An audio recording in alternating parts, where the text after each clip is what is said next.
What is up, my Fear the Walking Dead fans? Welcome back. Hey, I need to do a little something here just to get myself pumped again, because this show has had a really soft start, and, I'm not even sure where I'm at with it so far, but we are talking Fear the Walking Dead. We're talking Season 5, Episode 4, called Skidmark, and I know normally we kind of talk about all the events that went on, but I know that can get a little bit old rehashing it, so what I thought I'd do tonight, I guess you should say, which I'm sorry for being a day late, mind you.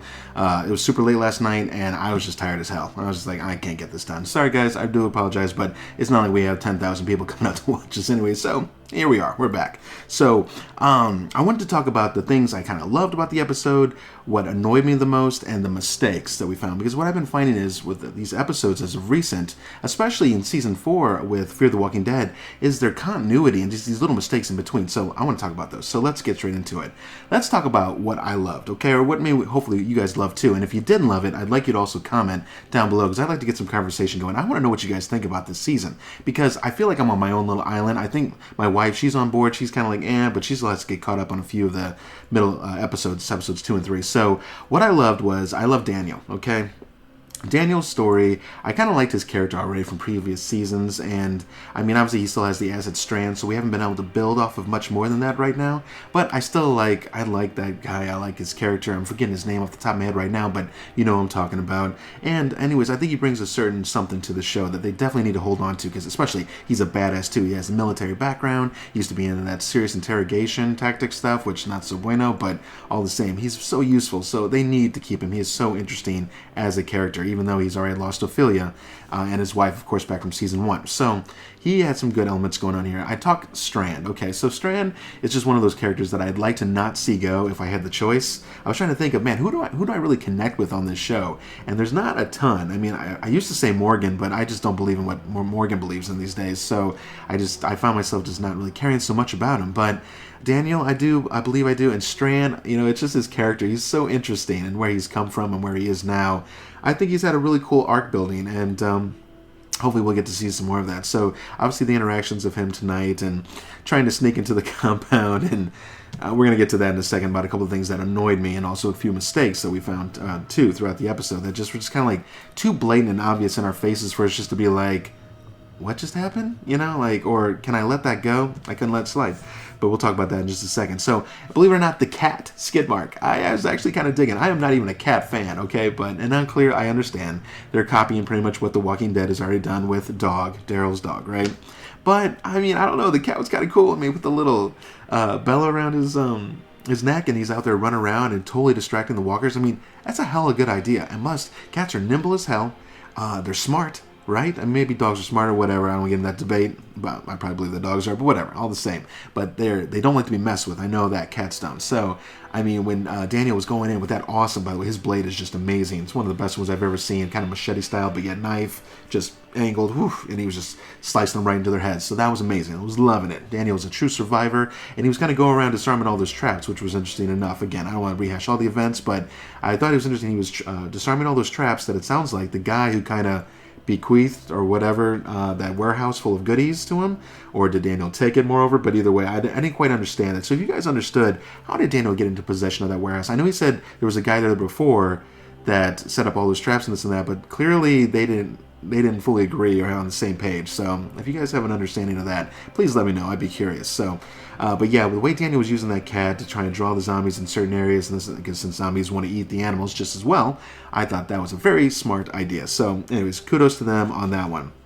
Oh, mind you, the episode is called Skidmark, and which was neat because they actually got to focus on that cat and Daniel's relationship and how they work together to get things done. Also got Charlie into the mix, but we're going to talk about that in just a second. So what I want to talk about now is the biggest mistakes. So, the biggest mistakes, I call these the biggest mistakes because there are things like kind of blatantly right in our face that they're like expecting us to kind of glaze over, but if you're paying attention to the episode, it's kind of hard to do that, and you can't help but start to criticize the episode because of it. And so the first one I have is when Strand and his crew, which was included Sarah, Wendell, and Charlie, are trying to get into the compound to steal the airplane because Daniel said, "You come back again, I'm going to shoot you in the face." Now, mind you, Daniel doesn't know about his other friends that are currently with him. That might have been smoothed over if Strangers would have mentioned that in the first place. Like, I have some friends that can back me up. I mean, this is a legit story. I digress. They didn't. Or he didn't. So he decides that they're going to have Charlie sneak in. Her choice, mind you, because she's used to sneaking into places, and that she agreed to. And she's going to get in there, and when Daniel's ready to leave, the others are going, or she's going to be able to open the gate for them, and they'll sneak in. Except Skidmark gets wind of Charlie as she's running around. She gets hosed and almost gets caught. So she runs and gets into the vehicle, right, and hides. So work with me on this here. So she left with Daniel from the compound, which he locks up every time he leaves. How did Strand and Wendell and Sarah get in? Okay.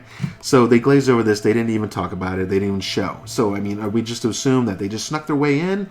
Then what was the whole point of sending Charlie in the first place? Do you guys see my point? Very poor writing. This is like amateur stuff that I would expect to be writing, okay? Or just some of us out there. You have all possible writers at your disposal, and this is what you guys have working. It's rough, guys. Sorry, I got something in my eye there. Okay, so that was my first big mistake. The next one I want to talk to is when we jet forward into the episode to the airplane scene. So we see Daniel is semi-wounded. He's underneath the big SWAT vehicles. Zombies are starting to swarm him, which, mind you, he should probably have been gone. But whatever, he's holding on for dear life. Strand pulls up. He's got the big rig with the plane on the back. And what does he decide to do? So, mind you, they need this plane. They need this plane to get to their friends, the friends that they've been with the last few seasons, and the whole point of of getting this damn thing. But he sees Daniel surrounded. He's trying to prove to Daniel that he's a better man, and he's not willing to just screw somebody over just on a dime anymore. So what does he do? He starts up the airplane. Mind you, cool scene. I'm just like, oh man, he's gonna start that bitch up, and he does. He starts it up, and then the zombies start coming towards the propellers. And then, so first off, I'm like, please show, do not even expect us to believe that all those zombie parts are not going to go flying into that airplane and pretty much ruin those engines. Because I was like, are they going to try and pull this one off? Because, mind you, I went on a vacation with my wife, and a damn bird flew into one of the engines of the planes that was supposed to pick us up. They said that bird exploded, and parts went everywhere. They had to totally delay us, and that plane had to go in to get fixed at the shop. All those parts had to get cleaned out, so I'm like, there's no way. So, luckily, the engines do fail, okay, because that makes full sense.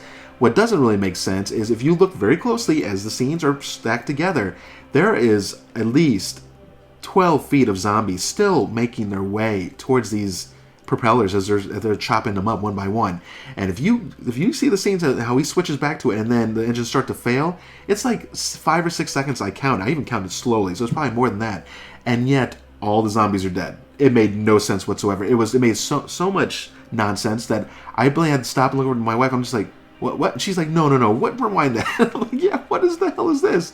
I mean, it wasn't even like a flash. It was like literally like, okay, they just suddenly just all died. Amazing show. Well done. Or not, for that matter. I'm sorry, guys. That's very annoying. It's poor writing. If you're going to pull off an amazing scene, do not leave little stupid things like in there that's going to make us be like, whoa, what just happened? I should leave that scene thinking, my God, what an amazing kill scene. Never saw that before. Not with zombies, at least in this manner. At least not since 28 weeks later when the chopper went down and chopped them all up with the blades. That was pretty sweet ass too. But at least that one made sense and had continuity and everything just kind of flew. This one, it was just kind of like, oh, there's zombies. Oh, now they're all gone. Suddenly dead. Anyways, that was a big mistake and also annoying. I'm going to kind of tie the one in that one too. Those are the two biggest ones I found. If you guys found any other big mistakes or things that just didn't make sense in this episode, please mention them down below. I want to see if I missed something too. But I pay pretty close attention. I like to, kind of catch them. Not that I can call them out. My job is not to call out mistakes. My job is I want to enjoy this episode and then come out here and talk to you guys about how awesome it was. But again, I just keep myself rolling my eyes. I got through almost this entire episode and I was like, all right, we're kind of getting back into it. I'm starting to get the feeling again, after last week's June and John debacle on the cringeworthy meeting with Dwight and everything else. I was like, come on, let's get back to it. So, all right, so what do I find most annoying right now with last night's show? I'm going to have to still go back to the kids. Okay, so we got the youngest one, Dylan. We didn't, so his brother didn't expect him to crack. The sister said that he will crack under pressure and basically will let out everything. And so he ends up cracking. Okay, I get that. He's young. Expected that so much to happen. The other two are off still doing their stupid thing with the zombies, tying them up and creating roadblocks. For what instance? I mean, they're not that hard to dispatch. They're tied up, mind you. So I'm just like, you guys want to try and keep people out and stay safe, but you're putting yourselves at risk for a stupid little venture that any amateur survivor, which at least this far in, would be able to handle this and cause all that work to go to nothing, right?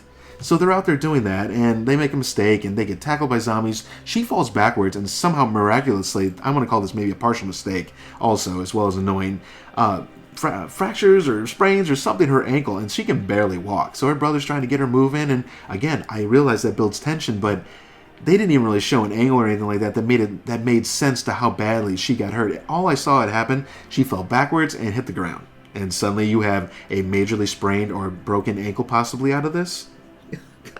Epic fail. Fear the Walking Dead. What are you guys doing? And I'm sorry, at the back half, or I guess the back, I should say, eighth of the episode is when I started rolling my eyes. I'm just kind of like, what are they doing? Tell me, were you guys feeling the same way? I'd love to know.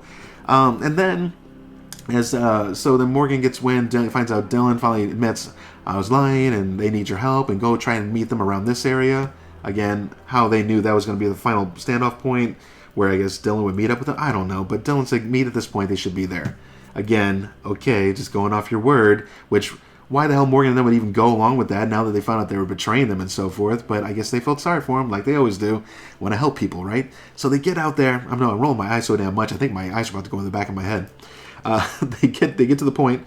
They manage to save them at the last moment, too. I'm just like, oh my god. Again, things that my show should be doing. My production, which has less than $1,000 budget for like the entire series almost. But you guys have millions of dollars, and this is the wonderfulness you've come up with. They save them at the last minute, and then suddenly the Lost Boys and Lost Girls pop out of nowhere, fully armed to the teeth, and we see that they were basically the ones that stole the weapons. Not even these mystery armed guard figure guys that we saw Althea get shocked and passed out to. So it's these kids that are all holding like AKs and automatic weapons. I'm like, do you kids even know how to use these weapons? And don't give me the shit because it's the apocalypse, and at the end, because none of them were holding weapons, so you just found these and suddenly you guys are all experts at using weapons. I'm telling you, man, it's just like one thing after another. I almost can't handle it. I'm going to finish out this season, one way, hell or high water. I'm going to finish it out. But I'm going to have to really give this some thought to whether I want to continue watching in the future, and I have a feeling a lot of you are too. And it's because there's so many shows out there these days, we have to really choose what shows we want to spend our time on. So guys, those were the things I loved, I got annoyed by, and also the mistakes, back in these episodes happening again. Last week it was more just cheesy, and I had heard that the show was kind of heading towards that way, but I'm like, don't do that. There was a sci-fi zombie show, Zombie Nation, I think it was called, or Zom Nation, whatever, and I tried getting into that one, and I love everything zombies, and I did not love that, not even a little bit. It was annoying as shit. They did stupid stuff. They had that geeky character guy from the Road Trip movie or whatever. They had a little skinny guy or whatever, and he was like, he was always on the radio talking and stuff. I'm just like, so bad. So that's what the show is starting to kind of become. So I have a feeling, my wife was asking me, why did they port Morgan into it over like that? And I said, probably because if all hell breaks loose and this show fails, they're going to just go ahead and find a way to port all these characters over to The Walking Dead, and then they'll just continue with the main show. That's my guess. I'd love to know what you guys think too. Little conspiracy theories going here, whatnot. I hope you guys enjoyed this little just short it's not even a recap. It was more like what I loved and what I hated about the show. It's a different style. If you kind of like this style better than me just kind of talking through the whole episode, let's stick with this. Maybe we'll keep them a little bit shorter if possible, and we won't try and go on too many rants, but I can already tell just how bad the show is starting to get. I may be going on rants for a little bit. So again, I'm Mike here with the Z-Man Show. Make sure to check out our other content. We have other shows. Check out Chernobyl if you haven't already. Check out my Dead Nightmare series that's out there. Tomorrow Dustin and I are going to talk over Black Mirror season 5. We've watched the first 2 episodes. We're going to talk at least those 2, so those will be out by midweek. I'm going to try and get them out tomorrow night if I can, but if not, they'll definitely be out by Wednesday. Those episodes, especially the first one with Mackie, wow, Anthony Mackie, those are old shit ones. So guys, you're going to want to come out and see this one. So definitely come back out and check us out. So like and subscribe, of course, and I will see you guys at and you know what, I almost forgot the score. I'm sorry. The score for this episode, I'm going to give this still back at about a 7. I know I'm being lenient as hell, guys. I can't help it. I love everything zombies. I don't want to be so critical, but I mean, it wasn't an awful episode by no means, but still, I'm just like, it's definitely not 8 or 9 quality. Absolutely not. So let's just say mid-6. We'll say 7 overall, okay? So with that said, this is the Z-Man Show, and I will see you at the next review. See you guys.